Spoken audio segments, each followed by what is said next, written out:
Il y a un truc que je voudrais préciser quand même sur le système Dublin, c'est que quand il a été mis en place, donc c'est un système, je le dis en 2 mots pour celles ou ceux qui ne le connaîtraient pas, donc c'est un système qui a été imaginé à l'échelle de l'Union européenne dans les années, enfin en 90 ou 95, je ne sais plus, par là quoi,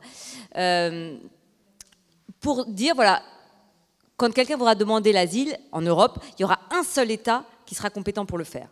Parce qu'en fait, ils avaient peur que, comme ils créaient justement, quand ils faisaient en même temps que Schengen disparaître les contrôles aux frontières intérieures, ils avaient peur que les demandeurs d'asile puissent circuler librement. Ils allaient dépose sa demande d'asile en Allemagne, on lui dit ben non, hop, il traverse la frontière librement, et puis il arrive en France et il refait la même chose.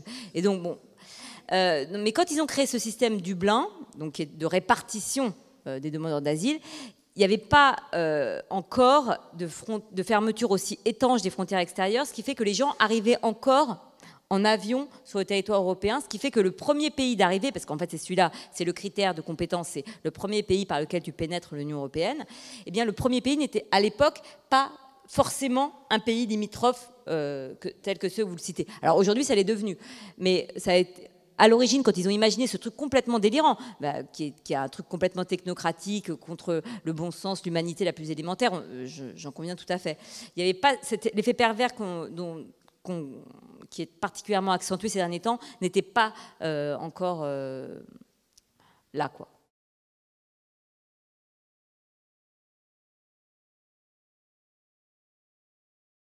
Moi, il me semble que c'est l'État qui insuffle cet esprit raciste et la peur, enfin ouais, qui essaie de gouverner un peu par la peur. Parce que chez les gens, il n'y a pas de montée comme ça du racisme et de la peur comme ça spontanément. Enfin, je ne crois pas, en tout cas, je ne veux pas y croire. Donc je pense que c'est vraiment l'État qui alimente cette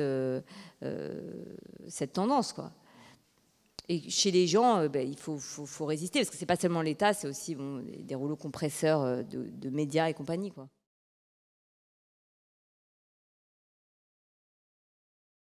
Oui, à plusieurs rubriques. Par exemple, quand je dis, si tu veux que pour obtenir un visa pour rentrer, il faut être riche, c'est une forme d'obstacle mis par le capitalisme. Mais bon, alors après, il y a plein de façons pour le racisme et le capitalisme de s'imbriquer. Je pense qu'ils sont vraiment intimement liés. Et la question se pose aussi de l'État et du fascisme, hein, du lien. Est-ce qu'il est institutionnel ou est-ce qu'il est vraiment...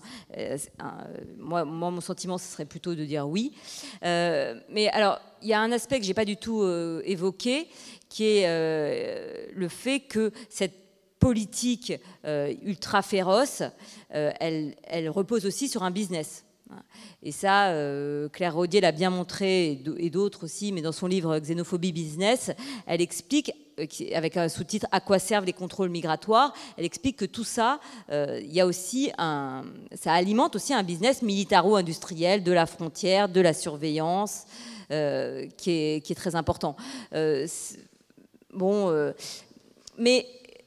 Évidemment, hein, je veux dire, la surveillance des frontières, la construction des murs, Frontex, l'agence Frontex, qui est donc une agence de l'Union européenne qui contrôle les flux migratoires et notamment qui patrouille dans la mer et puis qui contrôle les frontières orientale, qui fait d'abord aussi un travail d'analyse de risque, hein, c'est l'agence Frontex, c'est un peu le pompier et le pyromane et le pompier. Elle dit oh là là, il y a beaucoup de là tout à coup il y a beaucoup de migrants qui arrivent, donc il faut renforcer les contrôles, hein.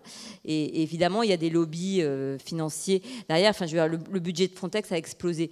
C'est un aspect de cette politique qui se mêle à d'autres. Et après tu te demandes, par exemple Dublin, on ne sait plus vraiment. Je mets au défi quiconque de m'expliquer vraiment à quoi ça sert ce truc, parce que c'est compliqué, ça sert à plein de choses à la fois. Alors ça sert évidemment pas à se répartir les demandeurs d'asile, hein, mais ça sert à les mettre en orbite, ça sert avec des compagnies de sécurité, à payer des compagnies de sécurité, ça sert à payer des compagnies qui fabriquent des trucs pour prendre les empreintes digitales. Voilà, il y a les trucs de faciès. Oui, c'est ça. Par exemple, aujourd'hui, il y a certains étrangers pour venir, pour se faire un visa aussi, ça coûte de l'argent. Le visa, il y a une partie des demandes de visa qui est déléguée, la constitution du dossier dans certains consulats français est déléguée à des sociétés privées. Donc il y a un business qui sous-tend le truc, et donc il y a des gens qui ont des intérêts financiers, et des gens qui sont proches des marchands d'armes et compagnie, des fabricants d'armes plutôt. Je crois que d'ailleurs c'est un peu les mêmes, toujours les fabricants et les... eh bien ces gens-là, ils sont là, et donc je pense qu'ils veillent bien à ce que la machine continue à fonctionner. Pour l'État, tu vois, je pense aussi, la question de l'État et du racisme, je pense que l'État entretient ça parce que par ailleurs, il s'est quand même pas mal dégagé d'autres de ses fonctions régaliennes traditionnelles. Je veux dire l'enseignement supérieur, par exemple, que je connais un petit peu. Là, les étudiants étrangers, ça aussi, c'était magnifique, magnifique. Les étudiants étrangers donc, vont devoir payer 3 000 € pour s'inscrire à l'université. La réforme était déjà, les nouveaux tarifs étaient déjà affichés sur Parcoursup, et puis l'autre Campus France était déjà affiché sur Campus France depuis que la mesure a été annoncée, c'est-à-dire en octobre, novembre, je ne sais plus, de l'année dernière. Mais le décret n'a été publié, ou l'arrêté n'a été publié que là, il y a quelques semaines. Donc encore une fois, la mesure a été mise en œuvre sans base légale, au sens large du terme. Et donc maintenant, les étudiants, c'est un moyen de fermer la porte aux étudiants étrangers. Mais bon, l'État se désengage des universités, et c'est aussi, donc il y a beaucoup d'étrangers qui ne viendront pas étudier en France, seuls viendront les plus riches, et c'est aussi un moyen, je pense, de ne pas créer de postes à la fac, parce qu'on manque de postes à la fac. Alors il y a eu Parcoursup, on fait de la sélection sans le dire, pareil aussi, Parcoursup, ça a été mis en place, pour vous dire qu'il n'y a pas vraiment de différence, forcément, il n'y a pas toujours de différence de traitement en fonction de la nationalité, mais Parcoursup, qui est un système de sélection, a été mis en place, mis en œuvre, mis en musique, orchestré, alors que la loi n'était pas adoptée. Il y avait des réunions dans les ministères, et on leur disait, oui, alors il faut faire le truc. Ils disaient, oui, mais il y avait certains doyens et tout ça qui disaient, oui, enfin, le texte, on n'a pas de loi, il n'y a rien. Oui, mais là, il faut se dépêcher, si on veut que ça marche à la rentrée prochaine, on adoptera la loi plus tard. Donc voilà comment il fonctionne. Donc, l'État s'est désengagé de l'hôpital aussi. L'hôpital, c'est quand même le fonctionnement de l'hôpital public, c'est quand même vraiment de plus en plus périlleux d'un certain nombre de fonctions, et donc il reste présent. Je pense que d'alimenter la défiance et cette politique-là, c'est un truc qui dit qu'il fait, qu'ils n'arrivent pas vraiment à faire non plus, parce qu'ils n'arrivent pas, à leur grande dame, à boucler vraiment les frontières. Mais il y a un effet d'affichage, tu mets des flics et tout ça, tu les filmes et tout ça, ça fait comme si, ouais, on fait des trucs quand même. On ligote des gens, on les met dans des avions, on les envoie ailleurs. Bon, ça ne sert à rien du point de vue de l'efficacité de la norme qui est annoncée, ça ne marche pas, mais c'est pas grave. Voilà, on fait un petit reportage à la télé, etc. Donc ça, quand même ça marche bien du point de vue de la légitimation de l'appareil d'État, qui par ailleurs en fait de moins en moins sur les services publics sur lesquels on pourrait l'attendre.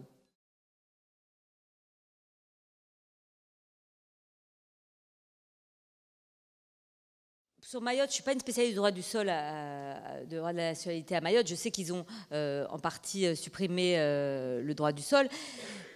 Est-ce que les recours devant le Conseil constitutionnel pourraient marcher? Je ne pense pas, parce que la situation, le statut de Mayotte est particulier, donc du coup ça autorise tout un tas de trucs. Par exemple, donc à Mayotte, le double droit du sol a été supprimé comme mode d'acquisition de la nationalité française. Mais aussi le régime ultralibéral des contrôles d'identité sans aucune justification est valable sur toute l'île. C'est-à-dire sur toute l'île, le régime des contrôles d'identité qui vaut aujourd'hui dans les gares, les aéroports, machin, vaut sur toute l'île. C'est-à-dire que la police n'a pas besoin de justifier d'un comportement, de respecter l'article 78 du Code de procédure pénale d'un certain comportement pour contrôler l'identité des gens. Bon. Donc c'est une archipel vraiment, mais de fait c'est une situation particulière. Donc bon, il y a une problématique là-bas qui est encore autre. C'est un autre lieu, autre problématique, avec les mêmes grosses ficelles racistes et capitalisme, mais les choses sont quand même très différentes. Et moi je connais pas Mayotte, j'y suis jamais allée. C'est pas je ne saurais pas vraiment te dire plus que ça.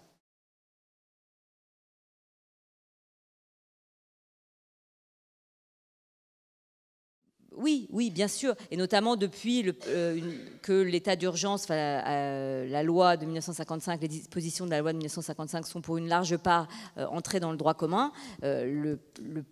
le préfet et le ministère de l'Intérieur ont obtenu des pouvoirs de police et des pouvoirs d'assignation à résidence et de perquisition très importants. Oui, donc il y a la dérive, elle est là. Hein, et oui, il y a des gens qui... Mais quand tu dis que quelqu'un peut être enfermé, et on en connaît de manière évidemment injuste, illégale, je ne sais pas comment vous voudrez qualifier ça, pendant 8 mois, le temps de la procédure, il y a quand même une procédure, il ne va pas croupir dans une tôle, il sera peut-être condamné injustement, et ce sera une condamnation injuste, mais ce que j'évoquais, c'est encore autre chose que le truc complètement arbitraire où il n'y a pas de papier, hein, où les flics t'emmènent et puis tu disparais dans un Algéco. Et personne n'entendra parler de toi. Bah, ça arrive aussi pour les étrangers. Aujourd'hui, ça n'arrive pas encore, me semble-t-il, aux militants politiques. Mais ça viendra certainement, hein, mais ce n'est pas encore le cas. Voilà. Après, ça ne veut pas dire que ce qui se passe n'est pas très, très inquiétant. Et